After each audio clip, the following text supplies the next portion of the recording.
guys, welcome back. This is the Above Average FPL podcast. My name's Adam, and as always, joined by Baker. How you doing, mate? You all right? Very well, mate. 2 weeks off. This is it. Do we get 2 weeks off this time? We had the 2 weeks off last time. I think we need to do a bit more this international break. We won't have 2 weeks off. We might have a midweek pod. Oh, thank God for that. Yeah, I definitely want to switch off. Let's not do a midweek pod. I definitely want to switch off. We can do next weekend. That's absolutely fine. We'll be back next weekend. I love the way we've started with "we'll be back next weekend." It's like that's what we should do at the end. Yeah, you should. You should really do it at the end. Let the people know. But it's all good. It's all good. Interesting game week, and we were looking at it weirdly because normally what we do when we prep the pod and stuff like that is we go through all the slides like before we start, and we go, right, what are the relevant games? What are the irrelevant games? And we went through and we're like, City, Chelsea. Well, like Chelsea are becoming relevant. City are generally always relevant. Wolves, Tottenham. People are talking about Spurs. Arsenal, Burnley. Arsenal relevant. Liverpool, Brentford. Villa, Fulham. United, Luton. Bournemouth, Newcastle. Brighton, Sheff Utd. West Ham, Forest. I mean, like every single game appears to be relevant. Well, it's good. Which is good. There was a lot going on. I mean, there was something like 22 goals today. 22 or 23 goals, I think it was. I mean, like clean 4 sheets, games, 5 games. Just done, aren't they? Yeah. Oh, yeah. Well, I mean, unless you had Tsimikas. Unless you had Tsimikas. Keepers. Like, what's the Onana. point? Like Onana's sneaking in with like points from absolutely nowhere in the last few 5 weeks. It's weird. It's weird. It's a bit mad. It is a bit weird. It's a fun game week. It's a fun game week. I think, okay. It's objectively a fun game week. Depends on which side of the coin you ended up. Yeah, of course. Because I see a lot of people were like, bench Tsimikas, 55 points, 60 points, and then I see like on the flip side of that is 95 points. Like, okay, cool. Yeah, exactly. I got a red arrow from 3.7 million, like from 3.7 million. I got a red arrow. Like this is just things aren't going well for me at the moment. Outcomes are bad.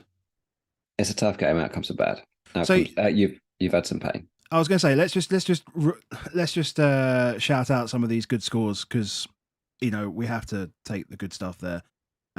81 for Lard, Tsimikas off his bench. FPL GOLF 91. These are good numbers. Andy Mack 87.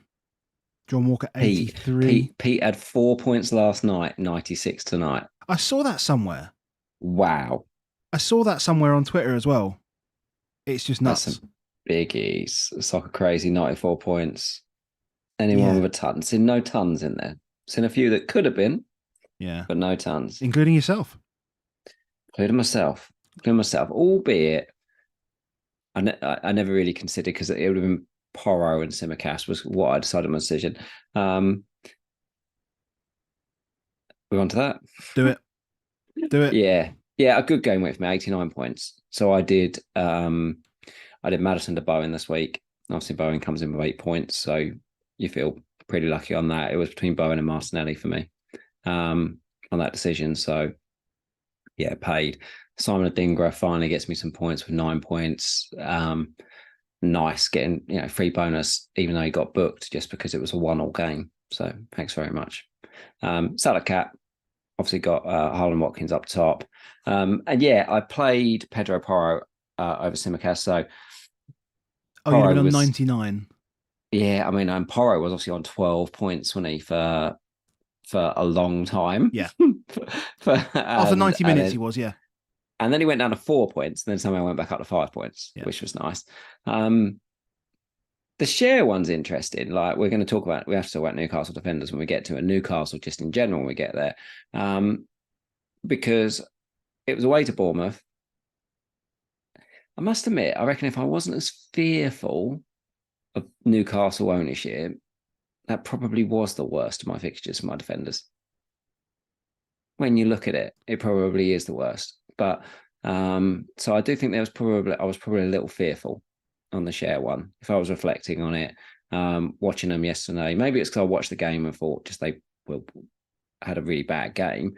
But I kind of always expected them to score. Like a few people asked about Livramento, and I was like, what I quite like about Livramento is I expect he'll start and I expect he'll come off, and I suspect they'll concede late on because Bournemouth, will push for it. And I was like, at no point when I was offering that advice did I think maybe Share isn't a play. Yeah, fair. But I think, yeah, I feel like it was I feel like maybe that Share play was an ownership play this week. Okay. We didn't know that Gomez was injured either. Like, if any of us had known that Gomez was injured, we all would have started Tsimikas. Just rewind back to the pod on Thursday and just look through. If you'd have searched on Twitter when we were looking at it and literally looking at how bad Tsimikas was in that first half, in midweek, it was just, and he was hauled, right? And those tweets were still happening this first half as well, by the way. Yeah, those tweets were still happening the first half today. Yeah, so you combine that. I mean, ordinarily you'd look at Europe and you go, "Oh, cool, 45 minutes, perfect. That's perfect for the weekend. That's exactly what I want."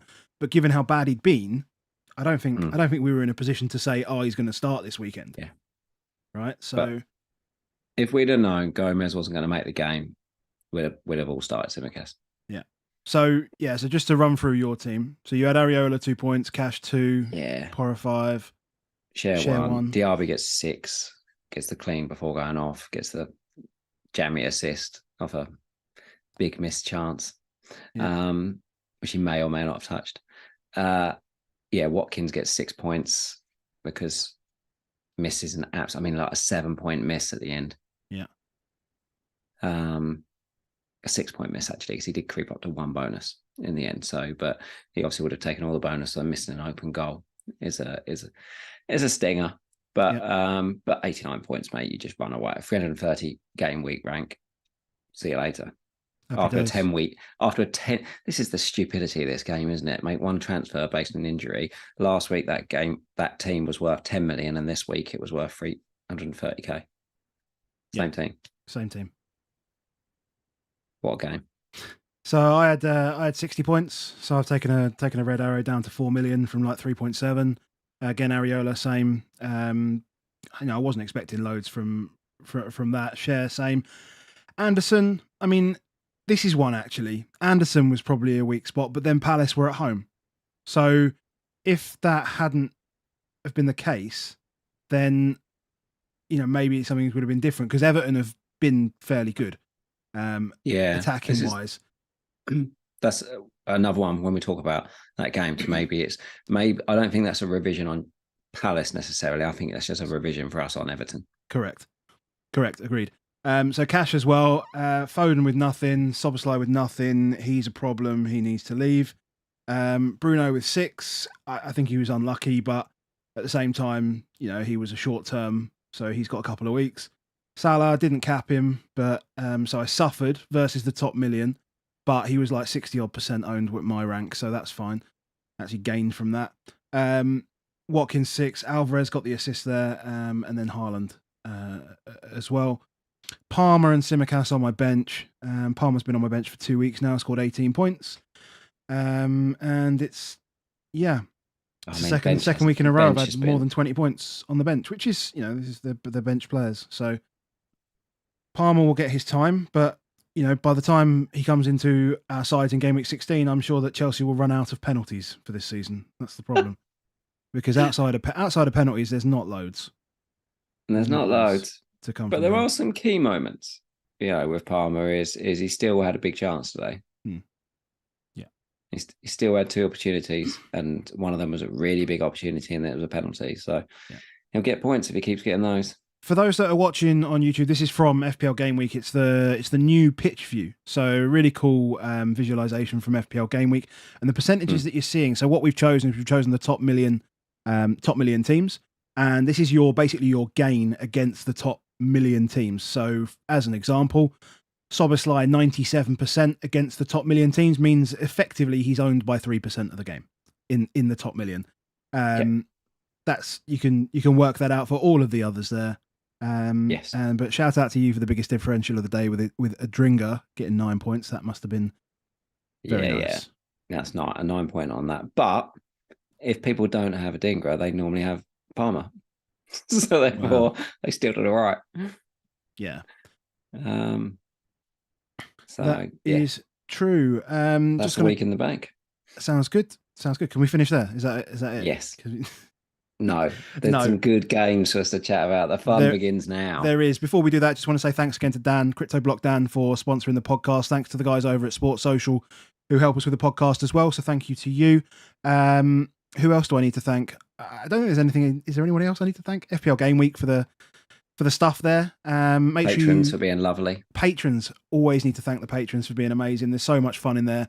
We've had a new game enter the. How did you feel that went? Go on, bit off the top here. How do you think this FPL Blackjack went this week? Confusing, but I thought I cracked it in like one that I was like, yeah, cracked it. No, I wasn't. I was terrible. So yeah, very quickly, the idea is you have to pick between 2 and 5 players to get 21 points or less, but closer to 21 the better, obviously, for blackjack. So one guy's the dealer, and if you beat him, you get through. If you don't beat him, you're out, or if you bust, you're out. You know, that kind of thing. Good fun, and we'll keep that going. Last man standings, monthly competitions, and stuff like that. So it's all good fun in there. Lots of chat and lots of questions that we look to answer. So if you do enjoy the content, the free stuff though, mate, just like, comment, subscribe. If you are listening back to this on a podcast on the YouTube, drop a comment based on my team what you would do in game week 13. And what I will do on next week is we will draw from all the comments from this video. We'll draw a winner for a mug. Okay, because I had a message saying, can you do something for the guys that are offline listening back? We can't listen always live and stuff. So I said, yeah, I'll do one this Sunday. So make sure you comment on the video afterwards and not necessarily in the live chat here. And we'll do a giveaway. What transfer should I make this week to help me get out of my 4 million rank? That would be really much appreciated. And if you are listening live, if you want to retweet the post that I put out earlier, it's in the chat, it's pinned in the chat as well. Then we'll give away a mug later on as well. So 2 mugs to give away today. We got some mugs. More mugs. You got delivery of mugs today. 33 mugs turned up, and 2 on screen. Right, we're going to start with we'll start with a game that's just finished. I know there's a few people, but since all the games are relevant, we're going to let the chat drive where we're going to go next. So when we're about halfway through, we'll just let us know where you want to go after this, and we'll see. So, games involving Chelsea are amazing at the moment. Seemingly, this game was chaos again, but for the right reasons. It felt like, rather than Monday's horror show. Yeah, exactly. It was football, good football. I mean, the weather's like, it's been such a wet month or so, and I feel like that, like Heaven's opened again in this one.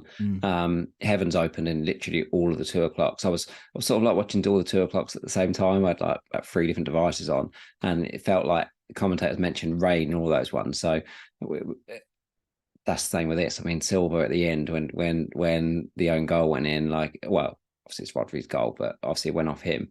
Just looked like a sodden. It just looked like, oh god, I can't believe what's just happened. But I think that plays into the Chelsea penalty as well. Just that whole thing. I don't think. Oh yeah. Because obviously Diaz doesn't go flying across. Massively. If that happens, I mean, you know, Akanji's now scored in 3 games in a row, I think, which is nuts. Blimey. Well, I think it's 3. I think it's his last 3 games because he was sent off, right? His last 3 games. Yeah, that makes more sense. Yeah, that makes more sense. Ultimately, it still does look like the feed Haaland game, which is good. Yeah, that's fine. It's good as long as you're capping Haaland. Yeah. And Doku goes off with a 0-pointer. Feel a bit of justice there. Yeah, redemption. Get off that. When he got booked, I was like, yeah, go on. And then the old card comes. Yeah, get him off. I was surprised. That the Doku started, you know, especially but going at Reece James for it. But I mean, they went toe to toe. Chelsea, fair play. I think this has been coming. I think we talked about it, you know, before the Tottenham game, is that you're starting to see better shape every single week from them. They get penalties every single week, so that makes Palmer just fantastic. Sterling looks I think Sterling looks a really good asset. Like the second the fixtures are there, Sterling still to me looks like the best player that you want. Albeit obviously Palmer's really, really easy to achieve. James good. Yeah, James fine. Do we think that Poch is resting him? Like, just do you think it's just continual recovery, just easing him back in, back in, back in? Because obviously with 2 weeks off now, that's fine.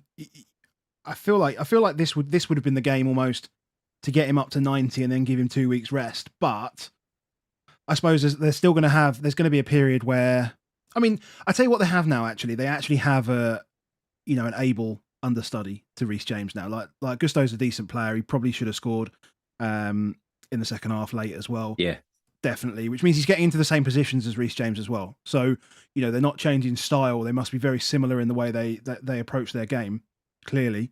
And so it's whilst that's good for Chelsea, I think Reece James as an asset is no longer. I don't think if minutes was a risk because of injury, minutes is now a risk because of Gusto as well. Like it's clearly there. I still think he's captain, only. He's captain, but he'll start all the games. So if they keep it clean, he might come off at 65, 70. So that might even be a good thing. He just looked when he turned up on the right. Something about Reece James that just feels ominous. Do you know what I mean? There's something about when you watch the way that he runs, the way that it sort of balances stand there. You think this is going to be something here. Something's going to happen. So I feel ready to get lured in the second we get the opportunity again. I'm not fighting. We're talking triple Chelsea. You're going back, are you? Maybe going all the way there. James, pick your midfielder. James Palmer, Sterling.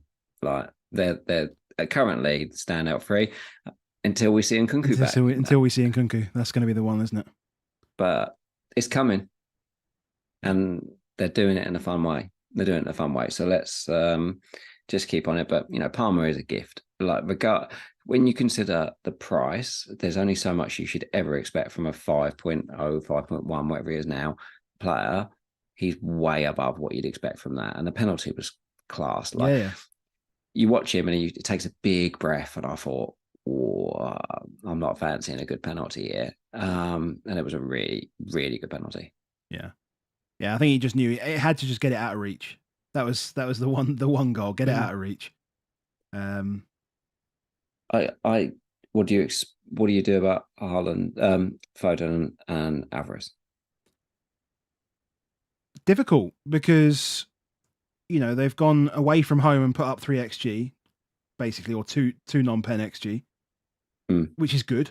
So why wouldn't you want the best attacking team in the country and have 3 assets from them? I mean, I think you need to just be aware of minutes again, and I think that might be something that plays into it. Personally, my specific example, I've got others that probably are more urgent, and I mean, like City are the best. They're the best attacking team in the country, so I'm not overly concerned about it right now. I think with Alvarez, you still look at it and you think, in terms of points, it's only Watkins and Haaland that have scored more points than him. Yeah. You're moving him across to a Darwin, or you're moving him across to a Solanke, if that's the way you want to go, because you've got Sheffield United away. Yeah. But if Darwin... It's just too many transfers. That's the problem. It's so many transfers that I need to move around. Yeah. I mean, agreeing that, that Haaland is obviously the talisman in the team, and, his 3 returns out of, I guess, possible 8, get sucked to him this week, which is what obviously you'd expect from City. I'm just trying to catch a piece of the rest of it. And yeah. I get it. But we've done this countless times with United, right? We say we want Rashford and Bruno. We do it Liverpool. We want Darwin and Salah. We're thinking about it with Chelsea. People are like Jackson and Sterling, and for some reason, it's all the rage now not to do it with the best team in the country. It makes no sense. That piece makes no sense. The third City asset is probably something I need to consider, but I cannot understand why you wouldn't have double. So much of it ends up at Haaland. So that is true. So therefore, you just feel like I get it, especially if you're not captaining Haaland, you feel like you need some extra. But like today, you messaged me and said, I gained 1.9 off the assist from Alvarez, but I lost 1 point from effectively from the Yeah. Haaland goal. So effectively, I didn't really gain despite having the double up because you're not capping it. So if you're all in on City, then and you're capping him and you're doing all of it, I kind of get it a bit. But other than that, you're like, it's I mean, we said it on Thursday. I mean, that Foden and Alvarez are still putting up the same underlying numbers, non-penalty, as apart from Liverpool. Like, they're putting up the same as like Saka and those guys. Putting up the same as I know we're not really looking at Rashford and those guys, but outside of Son, they're putting up more than any other Tottenham player. Newcastle's a little bit different because they are so focused on their front line, and they're clearly suffering because of that. And we'll talk about that. But across all the other teams, like, they're better than all the other assets. Yeah. Better than all of them. No, I if you have them in isolation, and then if you consider that City get more XG than anybody else, I just feel like, I mean, like Haaland is so far above. Like, he's like 0.8 so versus like 0.3 for Alvarez. 0.3 for Foden as well, basically. One of the things with City recently is that Bernardo just is on it. So therefore Bernardo plays. Yeah. One of the things that hurts Alvarez for is they just all the time do short corners. Yeah. Whereas what we were seeing was Alvarez was still just bunging corners in at least all the time and doing the stuff. He wasn't doing that today. Almost every corner went short. And it was just always, and obviously Bernardo gets the assist for the one to Akanji because he's taking it off him. I don't think Doku's good for Alvarez and Foden because he just wants to weapon whilst everyone else wants to play. So I did feel like second half those two were more in it when suddenly Jack was in. So I don't think Doku's particularly great for them. I don't think Bernardo's particularly good for them. That's my feeling on them is that it's not as easy to predict Alvarez and Foden. They're still going to tick along. They're not problems. They're definitely not problems. Yeah. But when you look at Alvarez and you think, like, if he blanks at home to Liverpool and then Darwin plays, for example, and then Darwin's got Fulham and Sheffield United in the next two. Yeah. That's going to be that's fair. That's fair. As I say, like, the Liverpool numbers are like far above everybody but Haaland, and it's like everybody at Liverpool is above everyone but Haaland, and Son kind of fits in there per 90 as well. So Alvarez is definitely not a bot. Like they're not buys. They're not buys. But you don't want to be last man. The light on, like last out the door. Like, that's not what you want. Because it's coming. Fire sales are coming. If you didn't get that assist today, the fire sale would have started. That fire sale holds it off a little bit, but yeah, Darwin is there. Solanke has a really good picture next up. People are going to get interested. Yeah, I feel like we expect to. Defense is still rank. Well, again, we've said that at the start. Like, clean sheets are just rubbish. Full stop. Yeah. And like, in a game, in a day like today where it is horrifically wet and stuff, as you've mentioned already, like, stuff's going to happen. Like I say, the penalty doesn't happen if it's dry, in my opinion, because I don't think Diaz actually gets all the way to that far leg, which was left out there. It was definitely left out there. I'm not sure it wasn't a bad touch. They ended up leaving it out there, though. I'm not holding. I don't think he started him. I think it was bad. I think he was trying to get his feet in order. More than anything else. He's trying to win the penalty. Is your captaincy for the start of the 2 weeks on Erling Haaland? I haven't touched my team, mate, to be honest. I haven't even. You got to bust it. Touch.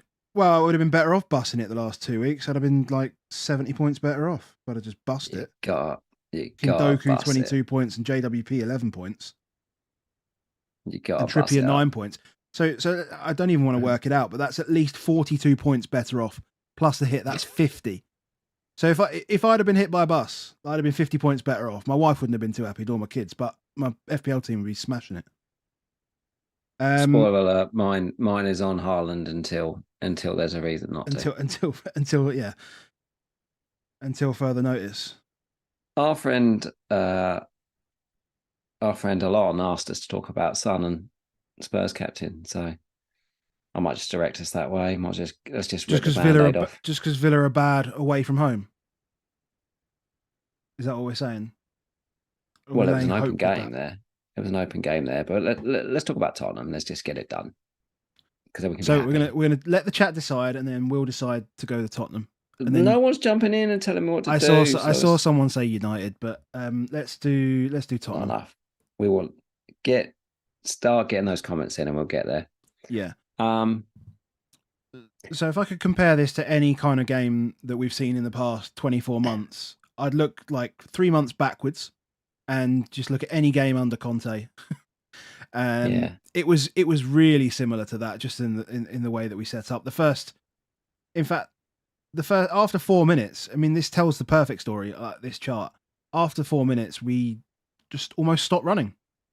It felt like it. We almost stopped running. And we try to protect it. Yeah, it was really weird. Do you think it is? I didn't find it was weird. The only thing I would say is I feel like in terms of teams that went down in stock this week, Tottenham and Newcastle are the two teams that have gone down in stock the most across anybody that's looking at those teams. But I feel like comparing the two is not right because one team went ahead. Yeah. And anybody who's ever played football in the history of football, if your team goes ahead in 5 minutes, a team that's really shaky, really changed 3 of their 4 of the back line, has got, their prime playmaker out. If they score early, there's a natural tendency to go, well, this is better than I expected it to be. And let's hope for the best. The disappointment for me is probably that isn't the rest of that first half. It's maybe that he couldn't get it to work in the second. He couldn't, because I would still expect Ange to start talking to him and saying, "This ain't going to be enough, boys." Like that Wolves crowd is a real 12th man. They were loud. Yeah, they were proper loud. They were proper on it. Gary O'Neill's got them in a really good space, and I didn't. It's there. I asked about specifically the running stats on Twitter yesterday, and I didn't see anybody come back to me. But I'd be really interested to see how much more the Wolves team ran, because it just felt like they were a yard faster on absolutely everything. I think it's because we're so compressed. So the immediate thing that I took from it is that both Romero and Van der Ven, what they do is they beat their first man. They'll play it around, but eventually, either through passing or through running with the ball, they will always beat their first man. And then what it gives you is it then gives you an extra man on the opposition. So you can then eventually move forward and then you can move stuff with. Whereas what I found with Dyer and Davies is that it just became invite on, and Sarr and Basuma and Højbjerg just got sucked back towards it. Whereas with Van der Ven, all of those midfielders are going the other way. They're immediately looking to get further ahead. So it was like they were some kind of like black hole that was Dyer and Davies that were just sucking people back further. And then we couldn't get out because we haven't got a target man. We have to remember this is like people have said for ages, what would happen if we sold Harry Kane? Because what we did is we sold Harry Kane and we spent 80-90 million on Van der Ven and Maddison to try and fix it. And then those players disappeared. So this was just basically Tottenham without Harry Kane. Yeah. That's what we were facing. That's what it is. And Tottenham without Harry Kane and without Maddison and Van der Ven is a really terrible team. And, Sarr, and then like even more so than that, in that it's like Royal, who's not comfortable on that side at all, and Brennan's not comfortable on the left. He's like, you've got two players playing the left that are naturally right-sided players. They've spent their whole career playing down the right side. So again, there's no width. So we've got players inviting people onto each other, plus players going across the table. Like, we ended up with just being sat on, like, and they did really well on sitting on us. But we should have got away with it. And we should talk about the fact that, like, not enough it will ever be spoke. Everything about this will be talked about, that Tottenham crumbled. What they won't talk about is, I genuinely don't think I've seen a better first touch probably in my lifetime. Like, for a 91st minute, won the ball from Cunha is incredible. It's a proper beautiful. And it's fired in as well. It. But that first touch, like, there's just not enough spoken about. So I think on Matador says, I'm like, well, that'll be like one of the highlights of the weekend. That first touch is impossible. Yeah. It's literally impossible. And if it doesn't do that impossible stuff, none of the rest happens. None of the rest happens. And then you'd have walked away from this and said, oh, well, plucky Tottenham got a 1-0 win, and you go away and you've got 2 weeks to work on it. But we have to look at Ange and say, we got sat on, and that's a problem. And he can't do what he did again. You can't play Sarr and Højbjerg and Bissouma. It's not enough. Yeah. It's never ever going to work on that. So he's going to have to do something different, because he can't replace Romero and Van der Ven. He's got those two, so he's going to have to sit on them. So he therefore has to go, well, I'm going to need to do something more creative in front of it. I think what would you do then? Okay, FPL aside now, just talking Tottenham, what would you do then? Would you do something mental like push Porro into midfield? Would you push Porro up into midfield, maybe have Royale right when obviously his destiny's back? Partially solved in that Bissouma's is now suspended for Villa, so Højbjerg will definitely play 6. Yeah. So he then almost, but I would not play Sarr right now. Like, I think Sarr's been incredible for us, but I don't think a box to box is useful if you're not moving box to box. Like, I mean, like, he's good at late runs into the box. He's good at driving forward with the ball, but ultimately, every time he tried to drive forward, he just drove into players, like, because there was no one to offload it to. There was no one stretching the team out. So you've got to try and replace it another way. So I would play Bentancur and myself, though. Or you go even younger on Donnelly, but you've got to put something that enables the wingers to stay wide and Son stay up top, which means you need something that occupies time further. What I'm saying is, do I expect us to do this against Villa? No, because we can't afford to. But can I trust what we will do? No. Yeah. Question saying, do we sell Son then right now? No, this week, like, selling Son's just insane. Like, we're just not, like I say, 10 million game week, 300k game week. Like, those things will happen. Like, if you want to sell Son this week, like, that seems like, who is it that you need to get him? Yeah. For this game week, Arsenal are away to Brentford. There's terrible fixtures all up and down. Liverpool are playing City. Yeah.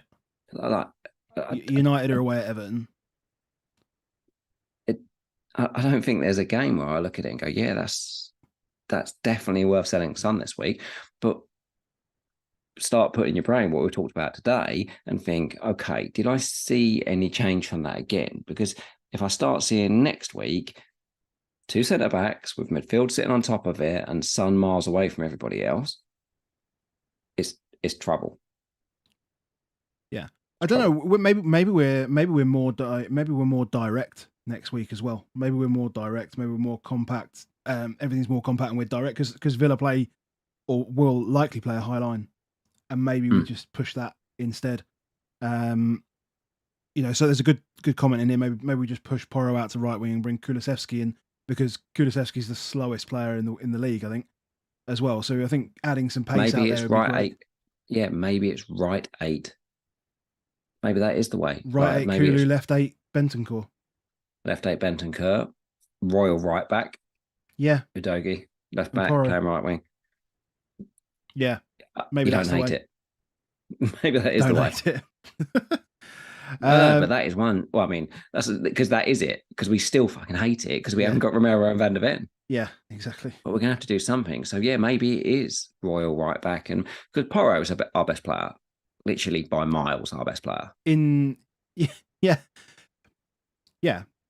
Technically, his mentality as well, everything about it. He just looks excited to be there as well. It's like Just get him up it's there. the whole package. Just get him up and Yeah, around it. And the ball for Brennan's goal was brilliant as well. Perfect corridor yeah. run certainty style. Some people are saying, "What about Bowen?" If you, it like because obviously it's Burnley, and we know Yeah. teams against Burnley, but um, nah, not right now. And also, you're going to lose money. So if you want to get him back now, that's tough. That's tough. He's expensive. Be remiss not to maybe talk Cap about him? any. No. Like, Sorry, no. cap him? You No, no, can't no, cap no, it. no, no. Wolves, Hwang could have got good points. He's still Yeah, missed a big really good chance option. at the back post, We and just got to wait these 2 weeks and see if there's any news on Neto. yeah, definitely feel like Bellegarde is like Adama Traore Mark II. That you feel he's like a less greasy version of Adama Traore. Less greasy. That's Greasy. That's exactly. I felt shit scared every time he got the ball, but then he did absolutely nothing with it. It was exactly how I felt every time he picked up the ball. What do you reckon they did with all that grease, Don't know. Because they must have had some good stocks of that grease. He's still there, isn't he? He's still He's not hanging there, around. is he? He's in. Is he? He's in there he's in the squad as a. He's in the FPL team. He's in the FPL squad. I'm sure. Do you think they grease him up in training? Like you say it, but he's not playing, so therefore, what? Like, does this grease go off? Does it sit around? I think it probably lasts quite a while. Do you think he bathes just in the grease? Do you think it comes as part of the package when you buy him? What about that guy that used to always grease him up? What does he do now? He's just been made redundant. Just sitting on the bench, a pot of grease. It's like, I will use this at some point. I'm just having a look now. He is he listed? I don't even know. They've got 2 pages, they've got so many players. Yeah. I can't see. I thought It's he was all there. I'm sure he was there. Someone will tell me. It's all very, very well saying Sun versus Highline Villa, but if they haven't got the players that can get the ball to them, like the reason we conceded was because Dyer couldn't play the pass, just pushed it straight out for a throw on. So the fact that it'll just try and take advantage of the high line, Yeah. I don't see it. He plays for Fulham, so that must have been like a buy 2 get 1 free with like Jimenez, Traore, and Greece. Like you just get buy 2 players and get the Greece free. Do you think he took it with him? Buy 2 players, get the Greece for free. That's how it works. Yeah. Brighton next. Brighton next. That's where we're going. Brighton, that's where we're going. We've been told, mate, you got 9 points from Adingra. Oh, mate. I mean, not only do we it feels like a bigger win because it was 1 point from Matoma. Yes. It feels like a bigger win for me on this one is that Matoma gets the 1 and he gets the 9, and so it feels it feels good.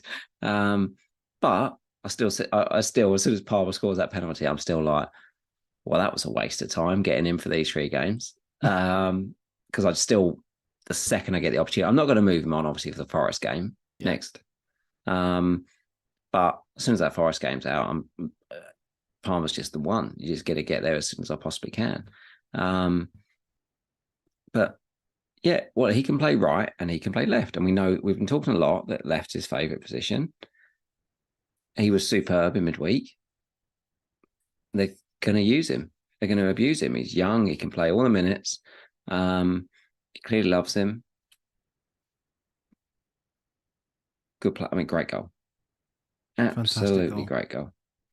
But they still find ways to muck up. They're still weak defensively, so yeah, get man sent off. Weak defensively. Terrible challenge as well. That's a Stonewall red. Yeah, I just looked horrid. No problem. Brighton now are just, I know it's Forest, but they're just a straight don't buy. You can't sell them before the next game, but you can't buy them. Yeah, just who have they got now? They've got Forest, then Chelsea away, Brentford and Burnley. Yeah, it's not. Oh, it's worse than that because it's 14 to 16. And it's 3 in a week. It's 3 in a week. Chelsea, And we've Brentford, seen Burnley, it. 3 in a week. Yeah, so We've seen what. You're right. Europe has given them a problem already. There is a stale. Pedro. Sell. Pedro's got to go. Yeah. Yeah. There are players, people with him. I know that. I know. I've seen quite a few. You can't start him in any week. Just no. Straight out. Why is Ferguson not playing these games? Back injury, apparently. Is that what it is? That's not good for a young lad, is it? And he's still 19 as well. He's still real young. Like really young.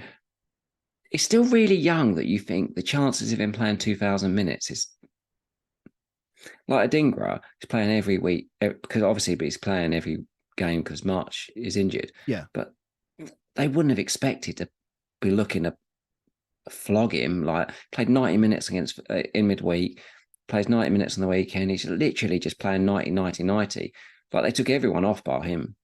They really are putting the minutes into him, but he doesn't want to. I'm sure he doesn't want to. But Ferguson, there's something about it that means that they're so cautious with him.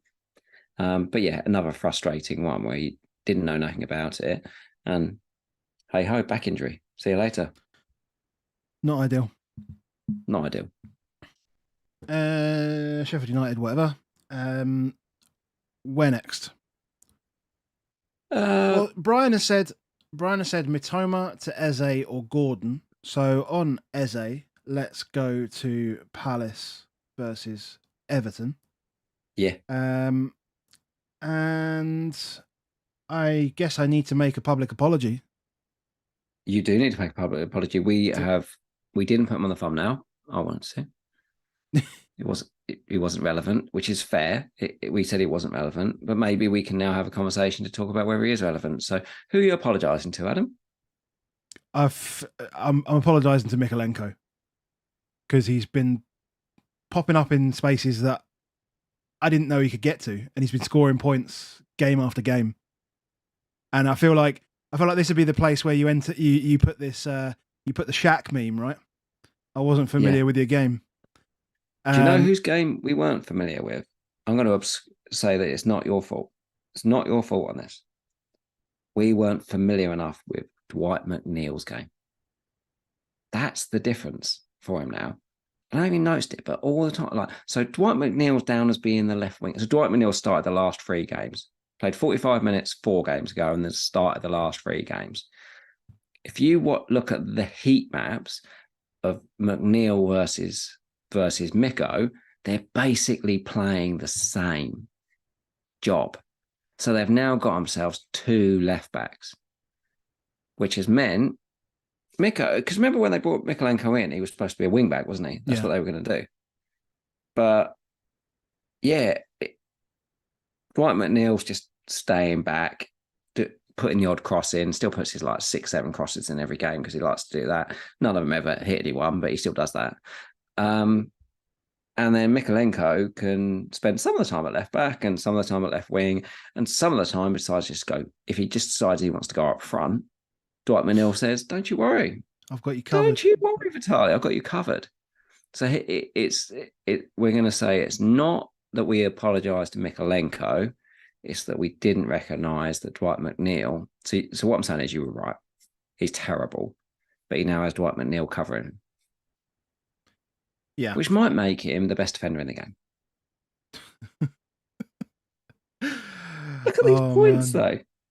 The points are insane. The points are genuinely mad. Have you got them up on? Have you got them in front of you? I've got them up. 9 points this week, 11 points last week, 8 points the week before. So that's the last 3 games. Who has started the last 3 games? And he's only started 3 games all season. Dwight McNeil. Yeah. We couldn't have predicted that Dwight McNeil was going to make Mikalenko the best defender in the game. So Mikalenko has 4 more points than Trent. Let's start there. 6 more than Virgil van Dijk. Akanji scored in his last 3 games. He's got 36 points. It's got 6 more than him. It is phenomenal. 42 points. But he is scoring 10 points a game. But he now has a get out. He has somebody else doing his work for him when he needs to. Makes him a much better player. What do you think about the penalties? Let's talk about penalties. We haven't done any VAR for the day. Done very little. First penalty, fine. I think the second one's a pen as well. I think it's obviously not a dive. Do you know, it's definitely not a dive. Do you know, I reckon it's like the first one was a bit weak. So it was like, wow, we can't give you 2 weak pens. But the second one's definitely the first one's okay, but the second one's definite.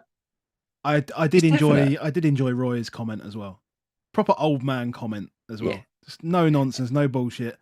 He's basically said he's a cheat. He's not a cheat. So yeah, it's disgraceful. Disgraceful.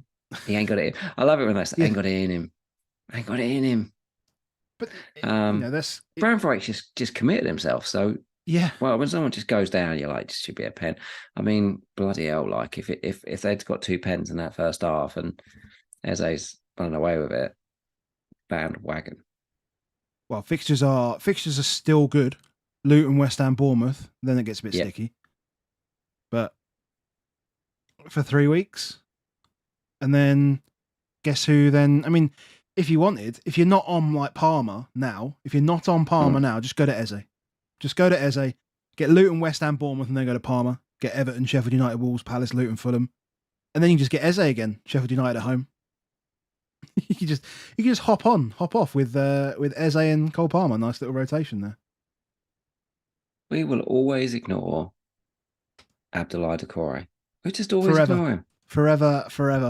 He's going to retire at some point. As do we not just think he's a defensive midfielder though? Ever owned. I mean, he's got 50 odd points. He just broke the 50-point barrier. He's only 1 point behind Matoma. Ooh. He's only on 3 points less than Bruno and Foden. No chance on earth. But what you are seeing is Doucouré is Ashley Barnes. Like this is what we're now got from Everton. He is playing the Ashley Barnes second bastard. Okay, yeah. We have 2 bastards, and this is the second bastard, and Doucouré is now second bastard. In the Dyche world, and he's going to stay there. And he scores, he gets assists, does what he does. They've got Man United and Newcastle in the next 3, both at home and Forest away. He will tick along, and we will never, ever, ever own him. I always think of Flapjack when I think of Doucouré. He owned him quite a bit when he was at Watford. But yeah, he's a really good player. Just knows how to score goals. Gets in good places. Can we just talk about how terrible that second Palace goal was, though? And what Tarkowski's even... What did he do? What did he hear? All I hope in life is that Edouard has just gone keepers in the back of his head. In a Scouse accent. Oh no, it's Geordie accent, isn't it? Pickford, Geordie. Yeah, in a Geordie accent. I want to hear Odsonne Edouard in a Geordie accent saying keepers. That would be fantastic. He looked well confused when it went over his head. He looked so confused. So confused. There was definitely something. There's a question. Jammer says, would you go Eze or Bumo? Nah, Bumo's the one I think for it. Eze's the one that you like to watch. Like he feels like he's everything. He feels like he's just a really good boy to watch. But still be Bumo for me. Okay. Question though. Hadn't given it any thought until you said that. I've just assumed that Bumo is the one I'm looking to bring in. But hasn't got a blank. Yeah. It doesn't. Ticks along. But then again, I mean, again, I still think it's an Eze to Palmer move, and for me or anybody who's already got Palmer, then it feels very difficult to commit that second spot to Eze, that sort of second cheaper midfielder to Eze when you've got Bumo there. Really hard. Yeah, get it. Really hard. And Everton, like I say, but I don't think we're still picking any of their players, but we have to revise our opinion that one, they're an easy clean sheet because they're definitely up for scoring goals. Yeah. This is just standard games, but I think we also do need to think about the fact that it's a very good chance you can score 2 goals against Everton as well. Yeah, agreed. Where are we going? Man United, we've had a few people talk about it. Cool. Let's go there. Did you watch it live? I've only seen highlights, so. I watched bits. Yeah, I watched bits of it live. I mean, obviously the big talking point is how Højlund hasn't scored. I mean, literally, if he gets Erling Haaland's cock on it, maybe he scores. But I mean, like literally, he goes with any other part of his body and he scores that goal. Like where he gets his foot up there and he hits the roof of the net, gets his head on it. Like getting his knee on it was probably the only thing that couldn't put any power on it. So that was obviously a mistake. And, you know, they ticked along. McTominay had some chances. And Garnacho was decent, lively, but again, just snatching at stuff. I mean, they attacked okay, but again, this is Luton, right? I mean, we've got to remember that this is a team in the bottom 3, and you kind of expect this at home. So it wasn't. I don't think United were bad in this game. I don't think they were bad. They should have won by more. But you know, Marcus Rashford looks like he's dragging his feet at the moment. Like everything's just really slow. Like the touch he took from Anthony for the shot, like so slow. I couldn't believe how slow it was. And then just hit it straight at the keeper. I mean, if you're going to take your time, hit a corner. Like, just hit a corner. If you're going to take it first time, then you take the risk. But then the keeper doesn't know what he's doing, etc. in that position. And then they just get a scrappy goal that Lindelof just puts away, and you know that kind of finishes it for him. But you know, Anana still. I mean, he gets a clean, but like as a goalkeeper, he's just horrible to watch. In fact, we've already done. No one's spending the money on it. We've already done We've already done the City game yet, Rare. But what is it with keepers that just palm this stuff out into the middle of the box? Yeah, like it's the sort of shit that you play FIFA and the keeper does that, and you throw your controller through the screen because it goes straight to another striker. Yeah, it's so stupid. Like it feels basic. It feels basic for a world-class keeper that's played only at world-class teams under world-class trainers, you know, and world-class coaches. It feels basic for the guys down at the park down there. Is that when you make a save, it goes wide, right? If you can't catch it, it goes away because there's this like danger area where you don't put the ball. Yeah. And I get the balls move fast now, and obviously the professionals hit it harder than Joe Bloggs down the park, but still, just get it wide. I think you know, we talked about Luton. I mean, Luton are in general have overperformed their XG against, and they continue to do again today. You know, as we talked about last week, they were 5 or 6 better than their XG against, and today or Saturday they over 2 XG, and it's only a 1-0 game, so they're continuing to do it. After a little while, maybe there's something in it. Maybe they are a bit better than what they are. Like maybe, you know, either they're just running lucky for a long time, or actually, bar that first big chance, none of them are huge, and maybe they've just got a decent keeper and they know what they're doing. Like, and they're just grinding. So I don't think Luton are necessarily. I don't think they're just like. Again, I think some of these smaller teams, we've talked a lot about, like, we should smash them up. But I think when these smaller teams start playing the mid-table teams, I'm not sure it's the walkover we expect it to be. No, that's fair. And I think from a Man United perspective, look, Bruno is fantasy relevant because he's Bruno and they'll play a lot of games.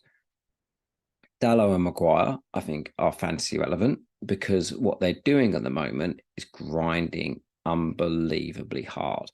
It's not necessarily the prettiest to watch, but they're getting points. Like they beat Fulham 1-0, they beat Luton 1-0, and all the pundits will say, well, it's not what I expect Man United, and they've spent 500 million and all that stuff.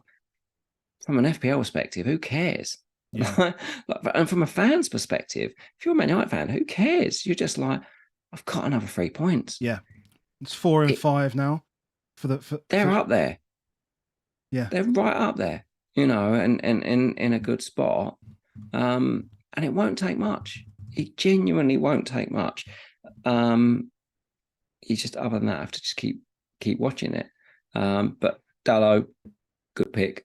Maguire, good pick. Lindelof, I know he scores a goal, but I still don't think Lindelof's a good pick. And Bruno, fine. Still have plenty of chances. He takes set pieces. He's taking a lot now of the set pieces. And he's a really good player, a world-class player. So it's all good. All good. Let's give away a mug. Oh, Mug City.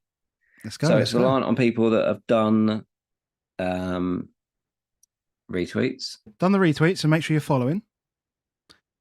So podcast will be paused at this point. This is just for stream.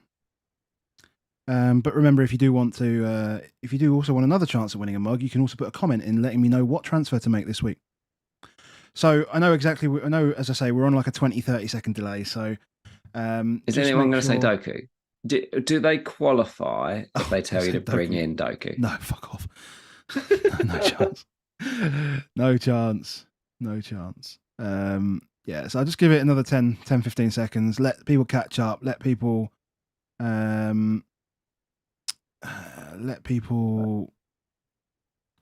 get basically the. You're giving them all game. You know what I'm like, just mug them up. They ain't done it by now. They're mugs. There's been 42 retweets on the post itself. I'm just going to refresh it one more time on there. 41 now. Perfect. So 41 of you in it. And there's a price drop alert on certain tools, is what the hell? Google was telling me. Yeah, I have no idea what's just happened here. We know about your search history. You have no idea. Right, so just loading this tweet up again. Following me. Yeah, let's put that in there. 35 entries qualify. So you have to be in the chat. Good luck, people. You have to be in the chat, and we will draw it so that. Good luck. Yeah, and we'll post it anywhere. So it doesn't matter where you live, we'll post it anywhere. One that I sent like over a month ago hasn't arrived yet, but I will post it. The Woodstock in chat. I've definitely seen in chat. Still needs to confirm it, but it's definitely been in chat. Yeah. Still needs to confirm. I said earlier on the tweet, it says you have to be in the chat at the time of the stream, but was in chat. Oh, not long ago. Not long ago. The mighty Wolves, please. Like a Wolves fan after this weekend. Yeah. That's it. So we're giving away to Wolves. Oh, there we go. Chat. Hello, Chris. Drop me a message on Twitter. Well done. You win a mug. I haven't got a mug to show you actually. Let's do someone else with some coasters. You want to do more for coasters? Yeah, redraw. Redraw for coasters. I suppose I have to send Chris some coasters as well as part of it. Yeah, we'll send him some coasters. Okay, so redraw for coasters. FPL Jossie. I'm sure Jossie's seen been in and about. We'll send Jossie's. Oh, Jossie's in Dubai. I've got to spend some money on some stuff. I've just sent some to Ireland as well. £2 for that. FPL Gatey. I can see Gatey's in the chat. Gatey's in the chat. Wanted a mug, but he's not getting no mug. He's not getting a mug. He's getting coasters. Last one. One more person for coasters. Three sets of coasters. Oh no, not Hibbo. He's already got some, hasn't he? No. Has he not? Surely. I'm going to send Hibbo. Hibbo, you're going to get He's a in the load chat. of coasters. He's in the chat. He's in chat. I'm going to send you a load of coasters because we've got quite a lot of people in Ireland that haven't got coasters that are friends of the pod. And so so we're going to use him as like a distribution. Centre. It's what he wants. That's what he's always wanted to be. I love it. Our mule. I Our love coaster mule. That's what Evo's going to be. I love it. Yeah. Oh, well done. So yeah, Chris, send me a message on. In fact, just Chris, Jossie, and Andy sent us a message. Send us a people message for the coasters. This is what these coasters look like. Yeah, good. We like them. Good stuff. Good stuff. Where do we want to go next? Villa. Moving on then. So Villa versus Fulham. Villa putting up another 3xG at home. That's what they do. Well, that's what I mean. Like we all know what that chance is at the end. We all know what that chance is at the end. Watkins 2 chances. Like Watkins ends up with 1.99 xG. Yeah, 6 points. Thanks. But then because he misses it, as you say, because he misses it, he drops down. And he's expensive. Watkins, now because he's like, there's that gap of him at like whatever he is, 8.4 million, whatever it is. Yeah. Like that. So there's that gap. So when he only gets 6 points and he doesn't punish the guys that have not got him, I think there's a few people getting a little jittery now those 3 good fixtures have gone. Yeah. But Tottenham next up, Davies, Dyer. like Vicario, fine. Like he might do like Vicario versus Watkins makes me feel slightly more comfortable as a finisher, but he'll get the chances. He'll definitely get the chances. So yeah, don't be going selling him yet. But if Watkins again, Alvarez and Watkins, those 2, basically most people own one of those 2, if not both. Darwin with Fulham and Sheff United, like there's sales coming. Yeah, based on how one of those 2 performs in the next one. Yeah, true. It's happening. Do you think the Newcastle game will put people off Watkins for Bournemouth away as well? Do you think people will just use that potentially as a good exit point? With City and Arsenal following it, you could use it quite straightforward, wouldn't it? Well, who it's definitely an exit point for is Matthew Cash. Oh yeah, God, yeah. Yeah. But it's like if I said to you, right, here's your 5 million quid for Matty Cash. Who are you spending it on right now?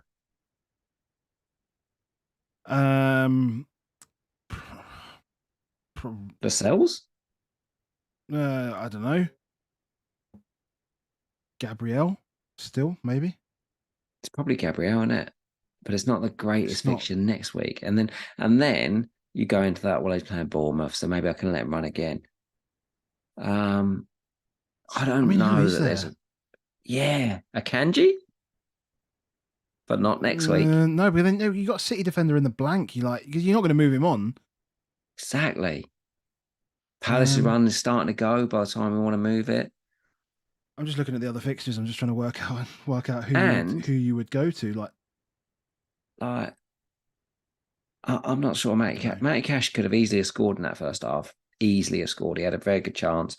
Good save. Well, he put it a bit at him, but it was still, oh, hello. That's good from a defender to have a player in that kind of position. But yeah, and then when we get to the blank, he's got Sheffield United. So I don't, even though I think I'm going to start losing money on Cash, I mean, there's so many puns here that we're missing out on, but I feel like I'm going to keep Cash. Cash is king. Cash is king rather than cash in. Yeah. By taking Cash out. Yeah. Yeah. It don't feel great having triple Villa like I've got now. I don't feel like I've fully got as much as I'd liked out of it, but they're definitely, they're still at home every home game getting 3xG, and but that's the big problem. Is their away games are Bournemouth and Brentford, and their home games are City and Arsenal. Is it because maybe they just be okay against them. Like, it's that old thing, isn't it? You could say the other way around is maybe they get like Chelsea. Well, this is what we're saying about. This is what we were literally saying about Newcastle as well, and they've just Chelsea, gone. yeah. And Newcastle were great at home and then shit away. They just were. Yeah, maybe they just continue to be great at home no matter who they play. Yeah. But if you've got nothing to do, fine, take Matty Cash out. If you need to afford somebody else in midfield or striker, fine, take Matty Cash out. But if you're just going straight to another defender, I don't know. Yeah. I don't know. I'm looking at it thinking maybe if I decide I'm going to hold on to a Dingra for a little bit longer, then maybe Saliba rather than Gabriel from Cash in 14. But then you're like, well, the fixtures start getting a bit worse again for Arsenal after that. So maybe I don't want to spend all that money on one. Yeah. But maybe Saliba's my placeholder for James. That could be the case. Potentially. Yeah. I don't know. I think, I mean, Saliba, Gabriel, I mean, you're not going to get given too many headers from the line, the goal line. There's questions about did Diaby touch the ball? I felt like he did, because obviously I felt like he scored on it. When the cross comes in, it does look like he touches it and then moves on to it. I was watching it on a stream. That's what it was. And because we can't watch all the games at 2:00 in this country yet. And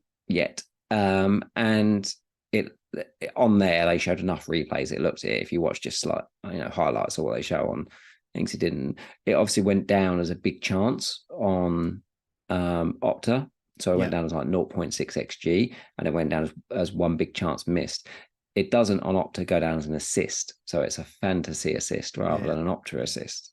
But the fact that as soon as I saw that Opta had given the XG and given the big chance missed, I was like, well, now FPL can't do nothing because they go off Opta stats. And if Opta say that XG's in there, then Opta then have to say, oh, well, he's touched it, so I have to give it. Well. They should. They should. It still reminds me. It still reminds me of the Bruno assist from way back when. Do you remember that one? The spin where but it was the Bruno. It. Yeah, but Bruno was given the assist by Opta, but he wasn't. But who was it that went through? Whoever it was that finished it off. Cavani, wasn't it? Wasn't given offside because they judged on field that Bruno didn't touch it. That's correct. Which is the most ridiculous thing ever. Yeah, I think it was Cavani. I'm sure it was Cavani. So anyway, but yeah, they're really open at the back. But they score lots of goals at home. Okay. Yeah, it's fine to move on. Would I move on? So do I think I'll move? I've got Diaby. Do I think I'll move Diaby to Bumo in 13? No. I think that is still a good fixture away to Tottenham. The one thing we have issues with is mobility. The one thing he offers more than anybody else is speed and mobility. Yeah. Agreed. That ball that ends up as the assist, that's exactly the same position where Sarabi has just scored from. Him up against Dyer and Davies is good. Yeah. There is a comment saying like Cash to a Fulham defender, which I don't love. Could be okay. Their home games are Wolves, Forest, West Ham, and then they've got Burnley in the blank. So it's not just doing it. It's just a bad team. No, what I'm saying is I don't think there's enough out there that says it's really worth it. Really worth it. I do feel like I mean, if that's your only problem though, I mean, I'd be more confident if Tim Ream's still injured, isn't he? Yeah, but Anthony Robinson, I feel, is like the best one. But then at times they'll just suddenly out of nowhere they'll play Castagna left back and Kenny Tete at right back. Like they've done that once this season. It can happen again. I'm assuming Robinson is first choice, but they have done it. You can't say they haven't done it. And I'm like, I can't be doing with it. Did they have Diop back this week? I know Tim Ream played today.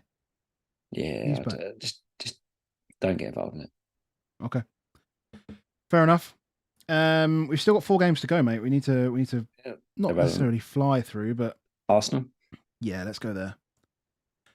Let's go there because people were talking Martinelli, Saka. I mean, Saka obviously gets an assist, but Trossard gets all the Gabriel as well, and it's Trossard and Saliba that pop up and get all the points, and obviously Zinchenko in here. Do you think we've missed out on Trossard now? Because this has happened many, many, many, many times for Brighton. Is that and for Arsenal? This has happens over and over and over and over again in the last 2-3 years. That when Trossard is on it, he's the best player in the world. As long as he's not, and then he's not. Not only does he become not, he just suddenly just doesn't even play. But when he's on, he's on. So when he scored in midweek, my reflection is, should I have just thought, like, and everyone wanted it. All the Arsenal fans wanted him. Should we have just gone, yeah, Trossard's on that run, and we jump on it? Well, there was rumours that Nketiah was like semi-injured as well. He did cross my mind briefly, but is it just too risky with Gabby almost back and Nketiah almost back? And Teta said maybe in 2 weeks I'll have my strikers. Yeah, I can't see it. I can't see it being a move that you're going to make. I just can't see it. Because Trossard played up top, Havertz then played much, much closer to him than he's played in any of their games recently, which then meant that they basically were 4-2-4, 4-4-2 in this game, which meant that Martinelli and Saka are wide, which equals not a huge amount of points for them in what looks like a prime game. Yeah. He's also 6'5", so it's another mid-slot 6'5" that you need to free up. It's that Trossard is likely, it's got some fun fixtures in the next few games, but the most fun fixtures full team when Bumo's home to Luton. Yeah. And again, I wouldn't expect him to start in I'd expect him to start 1 out of 3 of those in the week as well. 3 in the week. You can see him and then Nketiah, and I think it's done. I don't think this is it. It wouldn't surprise me if he goes like 3-4 games in a row of just smashing double digits out. Because the other thing is, all the time Trossard plays, everybody else takes less corners. Like he just suddenly goes, I'll take those.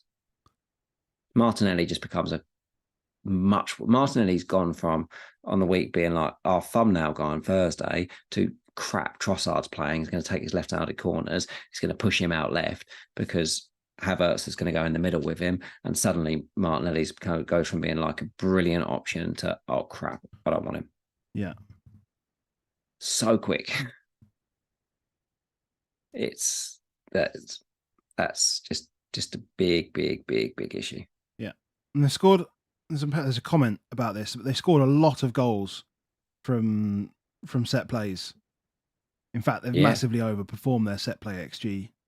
They are 4th for set play XG at 4.49, but they're a big side, right? They've got big players, they've got 2 big defenders that cause problems. Saliba and Gabriel just cause chaos. They make it really easy as well. I think I saw a stat, and I don't know if it's been corrected since, but it was a couple of games ago, that they've not taken a single in-swinging corner this season. So they've got their set plays and they just do the same shit over again. So it's on the right, I'm just going to put Saka or Odegaard. I'm going to hit a right across. They do some shorties and stuff like that, but it's the same game. Like, they know their set plays, they know exactly what they're going to do. But they were good at it last season. This isn't new. Like, under Arteta, they've constantly been a very, very good set piece team. Saliba, you could end up a bit like, we should probably just own him more. I know a lot of us owned him in game week 1 through the late odd things, but we should probably just respect that he's just a very, very, very, very strong asset. He's their best player. Potentially, he's the best centre back in the league. Maybe, arguably. Yeah, I mean, he's up there. That's fine. I don't think there's loads between the two, though. I don't think you're getting a shit ton more from Saliba than you do from Gabriel. You're not worrying about the team sheet. because you can say what you like, but you're still worrying about the team sheet. Once someone's not played as a centre back, you still got a little bit of. But if you look at the Might last, happen if again. you look at the last six, if you look at the last six Premier, I think it's the last six Premier League games. Saliba started 5, missed 1. Gabriel started 5, missed 1. So why is Gabriel? Is Gabriel just psychologically a rotation risk because he missed the Sheffield United game and because he was missing at the start of the season? Because the last 6 games tells us they're just as likely to play as each other. But one's really, really good, and one isn't great. Like, he's not a great defender, Gabriel. No, but he's there's no. But I don't think there's a team in the top 10 that goes like. Obviously, we've got defenders injured, but I don't think there's many teams up there that are like, cool. I wish we'd go and buy Gabriel. But we're all envious of Saliba. Like, he is a lot better, but he's a lot more expensive in FPL perspective. Like, he's still an unbelievably cheap. Is Gabriel at 4.8 or is still a ridiculously cheap price for what you're getting for that guy. But Saliba's just class. I don't know. I think I'd probably just I'm quite happy. If you thought you were going to be on Saliba and just sit with him, great, stick with him. Yeah.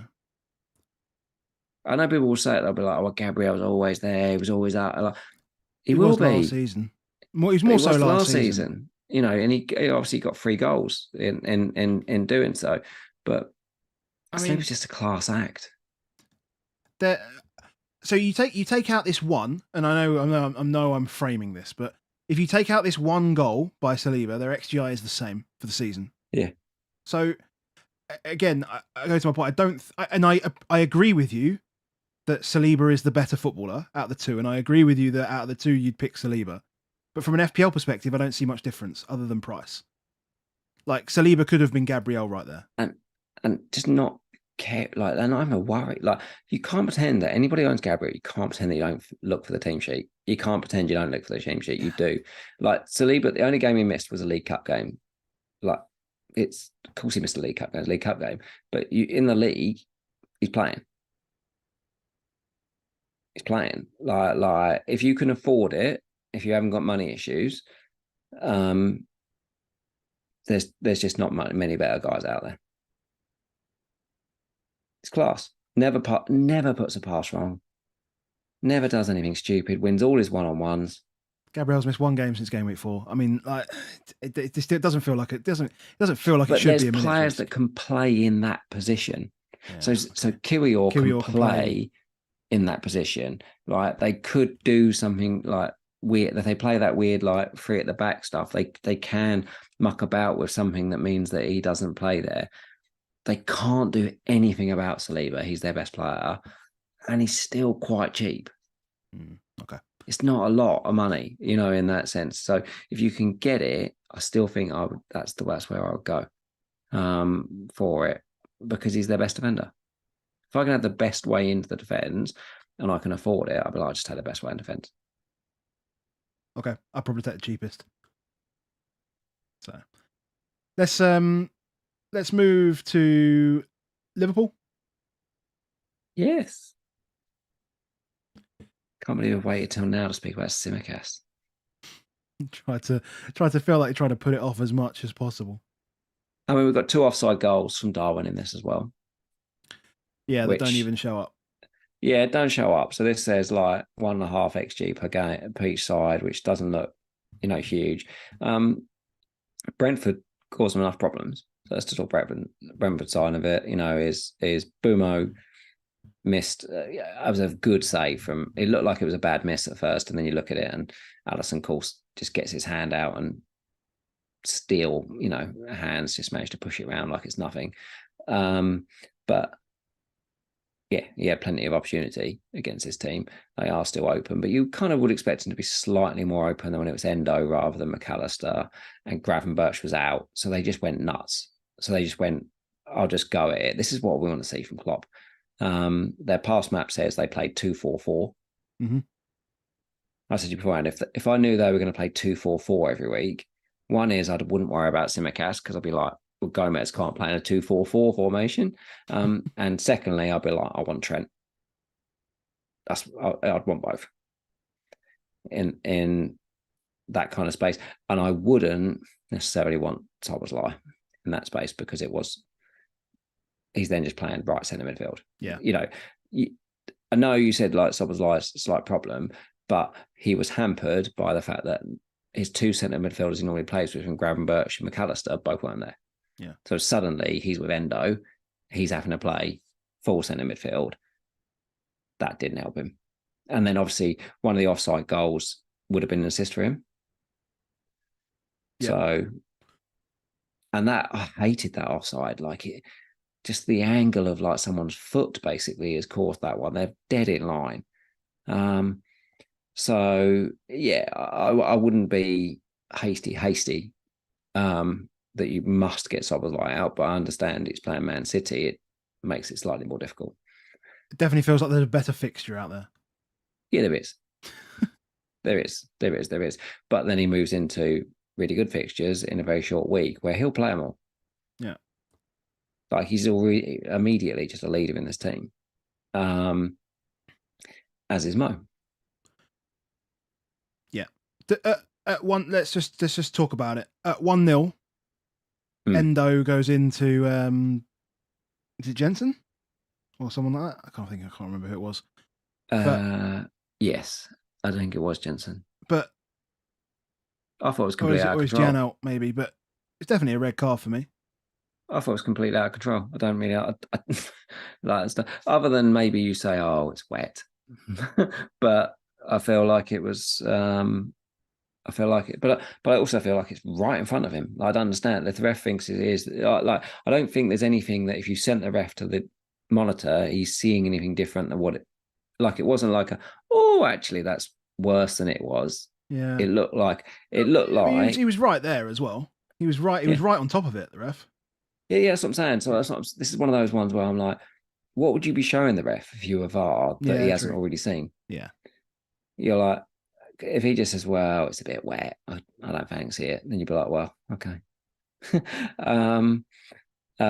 It's certainly one where if he gave it as red, it's never in a million years going to get downgraded from it. Yeah. But yeah, I would not have been upset if it was red. Definitely could have been more for Salah as well. We had one big chance that he puts over the bar. Huge chance. That is right on half time. Great ball through. And yeah, he should have scored. Yeah. Absolutely should have scored. But yeah, Tsimikas gets up there. Yeah, I mean, obviously he gets his 5-yard assist for Jota or whatever it was, 10-yard assist. Good cross though for the Salah goal. And it worked. No issues from that. From my perspective, no.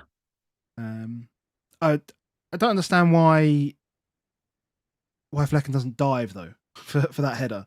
It's like he's just given up on it. He's just like, I can't be asked. He managed to almost get himself a bonus. Got 8 saves today. Flecken, but he's still crap. They've still got Luton. I've got a bit of a decision there. What do you do there? So Brentford home to Arsenal next week. Yeah. Or Areola away to Burnley. The Areola away to Burnley. That doesn't. What? How many clean sheets got this season? It's still Burnley. Still Areola. Still West Ham. It's still Burnley. They had a good fixture today. Home to Forest. Yeah. I see goals for fun.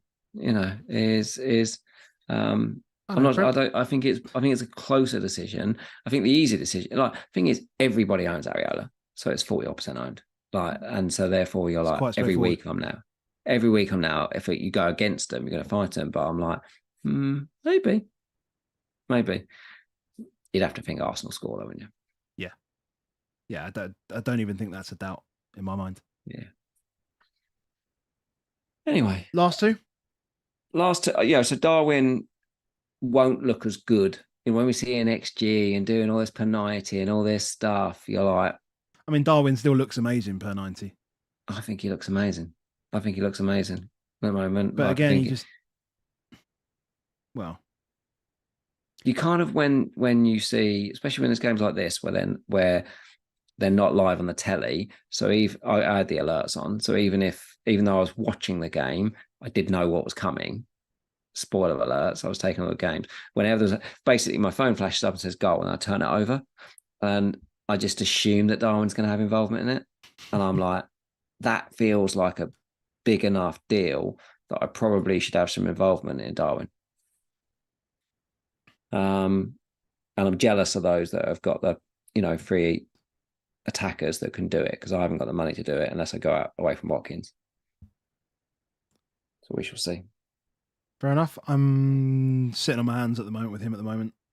Yeah. But I will inevitably miss whatever haul he gets, and that's just the way that it will work. And that's the whole thing with him, isn't it? We're always thinking about, I want that haul when he does it. It's going to happen. Yeah. It hasn't happened. Yeah. Who we got left? Bournemouth, Newcastle. Now, again, I think just to basically caveat on how bad Newcastle were, they're terrible away from home, full stop. Bournemouth are getting better generally. That's kind of wishy-washy comments, but Newcastle without Isak and Wilson, who basically have 0.8 XG per game per 90. Yeah. Like, you take that out of the team, and I know essentially that's just 0.8 XG per striker, right? Because they don't tend to play so much together. But still, you drop that down, and then your next best is like Gordon, and you never feel confident. I never ever feel confident with Joe Linton or anyone like that. It's just no goal scorers really in that team. No, it's this. So the end XG is very similar to Tottenham. The worry for me is potentially more in that, like, they never scored in the first place. Like, Tottenham scored and then just shut down. So we don't know. We don't know that if Tottenham hadn't scored, they might have tried and done a lot more than we've done. You can't replay that to understand it. But what you know is this one, they hadn't scored. They didn't look like scoring. Pope, I feel like Pope played a lot better than actually the chance. Like, the saves were good, actually. Like, they felt like they were good saves. It doesn't look like they necessarily played out in XG, but you felt like Pope was on it all game. I felt like he had a fantastic game. But it was that same thing was with Spurs, is they collapsed back on themselves so quickly. And it's because Bruno couldn't drive him out.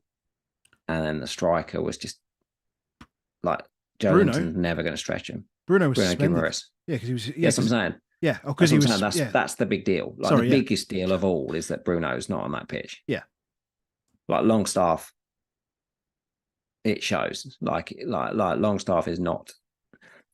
Like, we can all talk the boyhood hero type things of what you can do, but like, that they struggled, in that sense. They're not top class footballers that they've got there.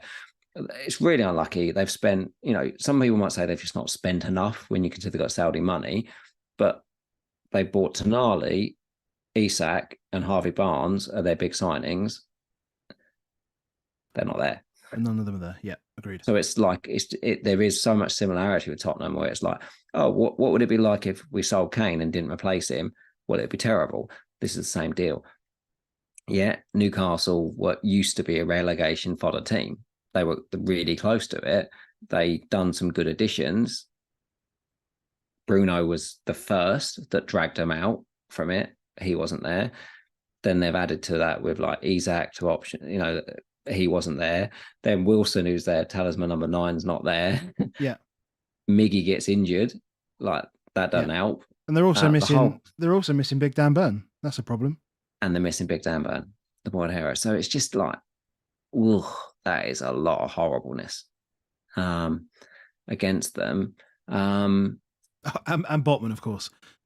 And we can't trust Eddie Howe. So I wasn't like 100% sure Wilson wasn't playing. This is the bit I was saying. Like, if I'd really looked into this and was like, Bruno's not there and Wilson's not there, I'd have been like, they're in trouble. This is a problem. This is a problem. I shouldn't have played Sheff.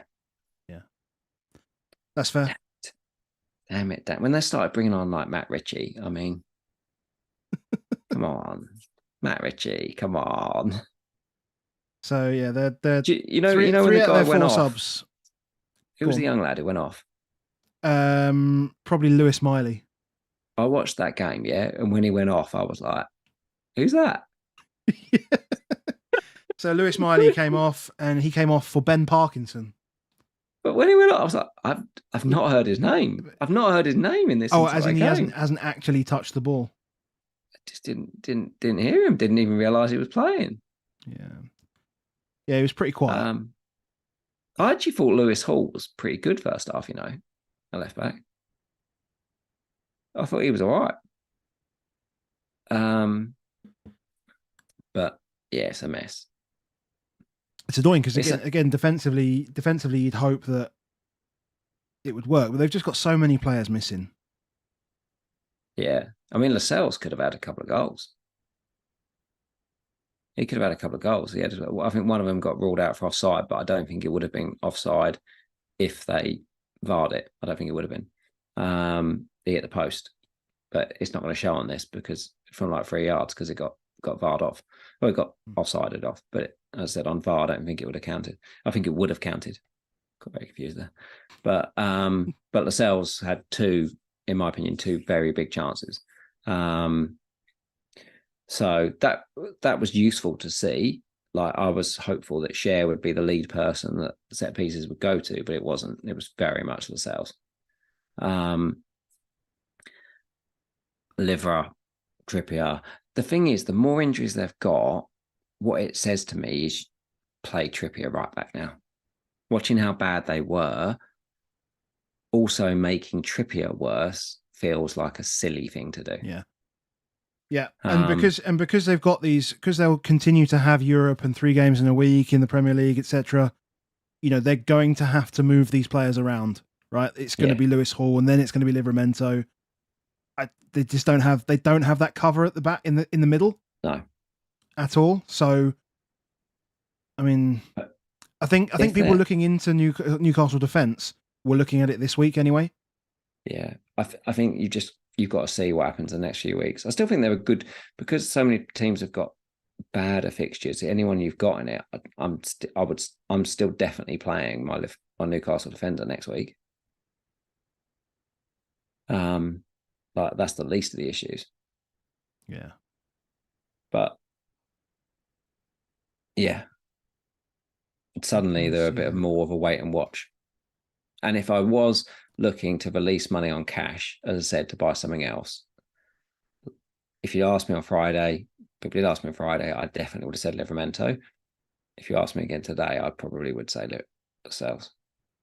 Albeit 2 whole weeks, maybe we get some Botman news. Yeah, because you want whoever you bring in, you really want them to be available for that game week 18, don't you? Yeah. You really want them to be available for that game week 18.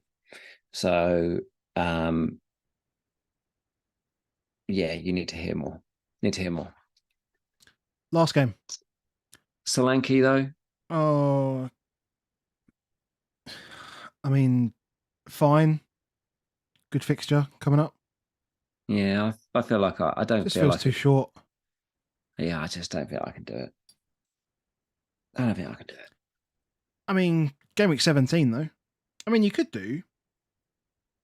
It's not terrible. I mean, like the tough fixtures from now are going to be Villa and United. Fine. It's not terrible. How much is he? Well, he must be like 6'5". 6.5. I think I saw something at the end of the game that said like his most goals in a season's like in the Premier League where it's 5, or it was, I suppose it's last season, this season, whatever it is. He's got already 6, isn't he? He's already got 6. Yeah. It's just like you need him to be scoring 15 goals or so he needs to kick on. But I'm not going to do it next week, but he's a wait and watch. Okay. I just think we're looking at it because there's so many abject strikers. Yeah. Final one, West Ham. James Ward-Prowse. Fucking Ward-Prowse. Fuck off. Final insult. We have been saying for weeks that he's an explosive player. He's not a tick along. And that's exactly what he is. He'll score a double digit out of nowhere, and then it won't happen again. As soon as I saw the lineup, and I was like, he's dropped Antonio. I was like, okay. So he's dropped Antonio.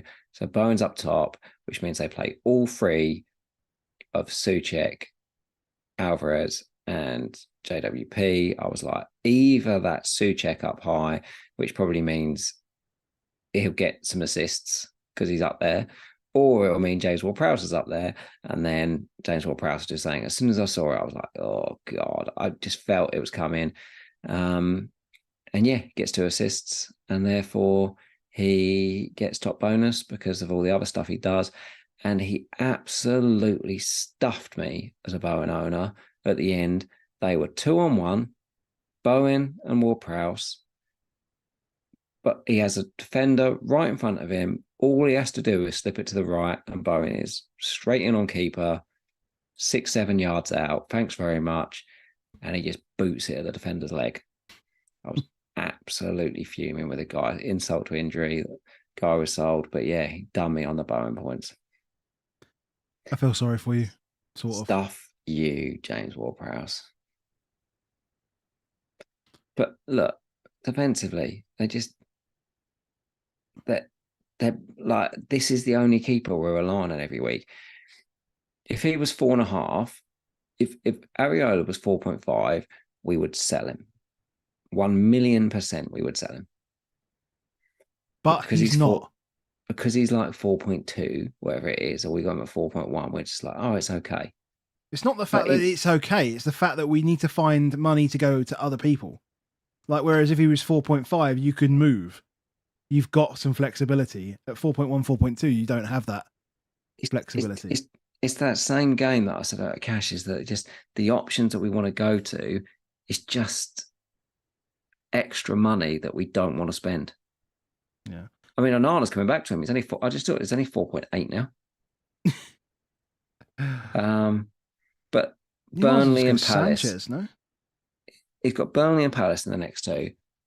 If he doesn't get it clean in these next 2, yeah, I think people will. They'll go to Sanchez at 4.6. They'll I mean, Johnston still, Luton away, West Ham away, but Bournemouth at home. Yeah, but then it gets really shitty for about 10 weeks. Like, Leno, really bad. Leno, Wolves at home. Leno's one. Forest at home, 4.7. We're gonna end this pod pre-international break talking about keeper transfers. We love keeper transfers. But Leno's fixtures are good for a long time. Yeah, they are. From now. Maybe this is the way. Maybe this is the place. There's lots of. We've got one transfer. We ain't making a keeper transfer this week. Like, there's no chance on earth. But when this game is so hard to differentiate between each other, and it's 40% owned Areola, maybe if you've got 2 free transfers, maybe this is the place to do it. But at the same time, let's not focus on the fact that it will cost 4 points. Let's say it will cost 4 points. So, will Leno outscore Areola by 4 points over the next 12 game weeks? If the answer to that question is absolutely yes, then surely you just do it. Well, only if they were the same price, but they're not the same price. It is still spending an extra. The same price as such. It doesn't have to be the same price. But because price doesn't get you points. Points get you points. I guess it depends who your second keeper is, and if you can rotate him out. If there are any other good rotations with him, I don't know. Maybe Ironically, the best rotation I can see with with Leno is Areola. just off the top of my head. Maybe that's what I've got Flecken just sitting there. Just go to. Maybe I should just do Flecken to Leno. Just do it. Take 4 points. Just do it. Get it done. Well, maybe I don't do it now because I've got the Luton game in 14. Yeah, but if you're going to do that, then you might as well just go Sanchez.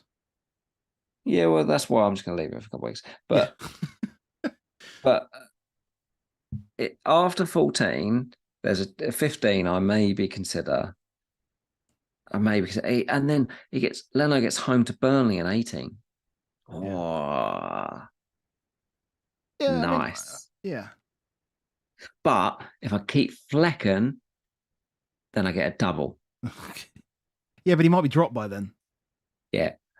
We won't mention that a double includes Manchester City. Yeah, that's true. Yeah. So well done. You get 1 point for that. Wasted time. Cool. Maybe I should just get Leno. Maybe you should. That's how we're ending it, is it? That's what's done. That's done, man. It's done. As we've said, we obviously we've got international break now, so not really any kind of questions to go through. To be honest, at the moment, I think we all should just sit on our hands and enjoy the break. There were rumours on WhatsApp about a bonus pod. Do we think that might be a viable thing to do? Maybe. Maybe. I think the thing when we do the bonus pods, like we've done a few of them, is that you start looking at the data and then if it starts telling you some fun stuff, then it's worthwhile. So I think you have to do a bit dig beforehand. I'm away with work until midweek or so. So I will try and have a look at that probably Thursday. And if there's some fun stuff, then we'll start getting into it. But yeah, a bonus pod is definitely a potential for those that are new to us. We like to do at least once a season a deep dive into BPS and looking at, is there anything that we can pull out that would show us why someone would be a magnet over the others? And it's particularly helpful normally in defenders space. I guess that's the other thing I look at the moment is that it's just such a bad space in defenders that I'm like, what we're getting from it. Yeah. Yeah, Jammer has said, so the final thing, Jammer said, are they selecting the winners of the Football Content Awards over the international break? Yes, they are on Thursday. We've completely forgotten about that. And the reason we've completely forgotten about that is because neither of us can get there. No, you got work and the kids have got inset days, public holiday, like teacher training stuff. So my wife can't get time off and, I can't make her take time off for me to go down to a football awards thing. You should divorce her. No. That's what we got told last week. For us last week, saying that we did pods on Thursdays. Then we said that it's not the easiest thing for us to do a second one. Someone just told us you should leave your wives. Yeah, let's make everything easier. I wasn't serious saying that you should divorce her. It was definitely a joke. I got that. It's all good. So we will pick up with like a team selection thing with lots of questions. We'll do a little bit of a longer one, I guess, closer to the time. We'll also do something at the end of next week, I guess, just to keep the juices flowing. And Sunday, maybe we just do one because we've won the Football Content Awards. Maybe we just do that. Maybe we just do that. There'll be fireballs and everything. Maybe if that happens, but we shall see. No, we can't make it to Anfield though, unfortunately. So if you are still watching, if you're listening back and you do enjoy the content on YouTube, make sure you drop a like on the video. And if you want to see more from us, make sure you hit that subscribe button, notification bells, all that sort of stuff. If you want a chance of winning a mug, which we'll be giving away on the next stream, whenever that is, then make sure you drop a comment. Let me know what transfer I should make to help me get out of the 4 million overall rank, because I'm terrible at this game. So I need your help to help me get better. So comment down below. Let me know what transfer you would make, and you'll go into a draw for a mug. Well done to Chris for his mug, and well done to the guys that won coasters. And enjoy the international break. Anything else, mate? No, good. Cool, man. Thank you very much. Catch you later. See you later. Bye.